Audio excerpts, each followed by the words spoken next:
Purumentache Fest took place on 19th May, and over 20 days passed. Why has no police complaint filed by the Margao Municipal Council over the missing 17.66 lakh rupees feast fare collection? The chief officer Gaurish Sankhavlakar, who reported for work on Tuesday, said he was on leave for 2 weeks.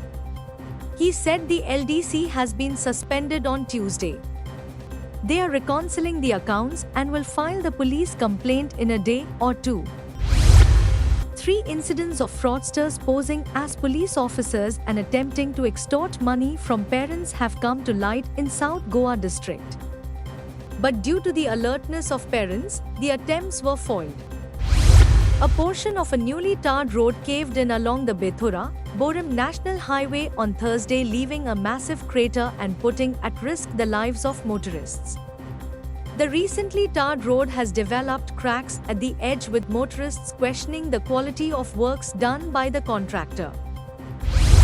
If the BJP agreed with Archbishop Philip Neri Cardinal Ferrao that people should vote for a secular party, if the BJP also agreed with Cardinal Ferrao that people should not take the train to Valankani on polling day and instead should exercise their right to vote, why did the BJP blame the Dharmagurus and polarization for the defeat of their South Goa candidate?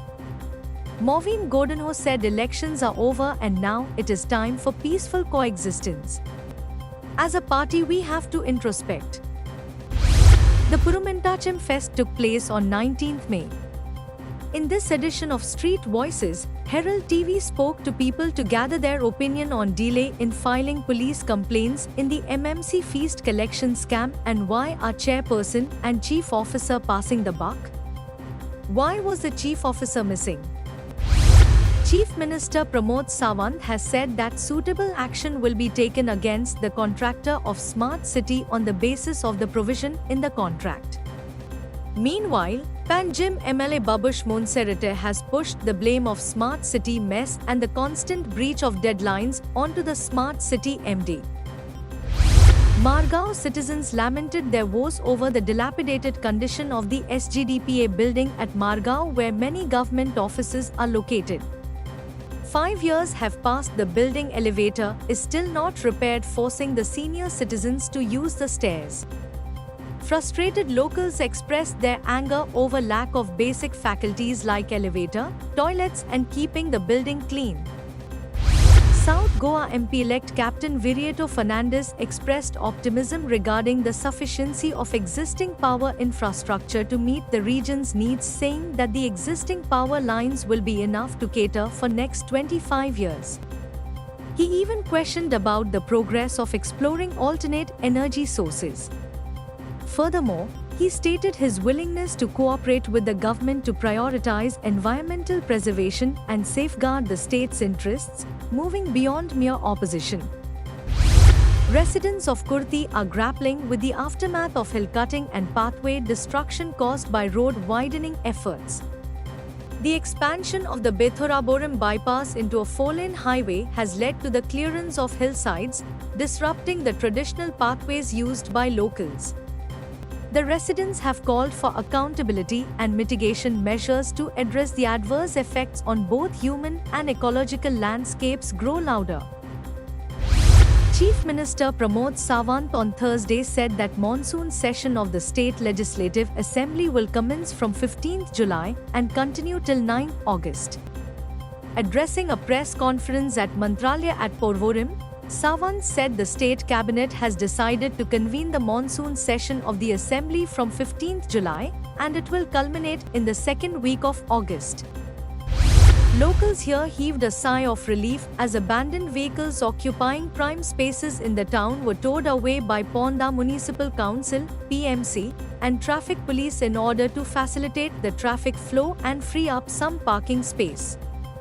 The municipal inspector stated that the civic body had identified around 22 abandoned cars in the town area which were later towed away to the scrapyard.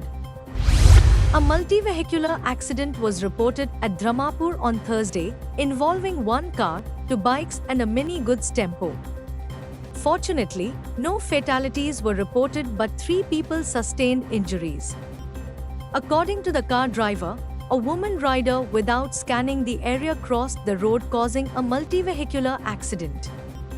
Victims were shifted to the medical center for treatment and immediately police were called for conducting the Panchnama. The dreadful condition of the scrap yards at the São José de Ariel Industrial Estate has left the estate in a bad condition. No proper management in dealing with the waste, as water is being accumulated in the scrap yard, posing a good place for mosquito breeding. Concerned activists have urged the government to take certain preventive measures to keep control on spread of vector-borne diseases due to water stagnation. With authorities showing no seriousness towards the bad condition of the roads, residents of Gogol Housing Board continue to face hardships over the poor quality of roads. The roads are being dug for the laying of gas pipelines, but the workers left the roads with huge potholes and cracks. The roads have become more hazardous and locals have expressed fear of traveling through these roads.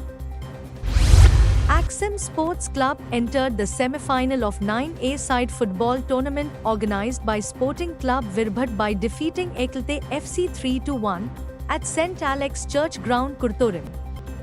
Elroy Gomes of Axim Sports Club excelled on the field with accurate passing and assists and was declared man of the match.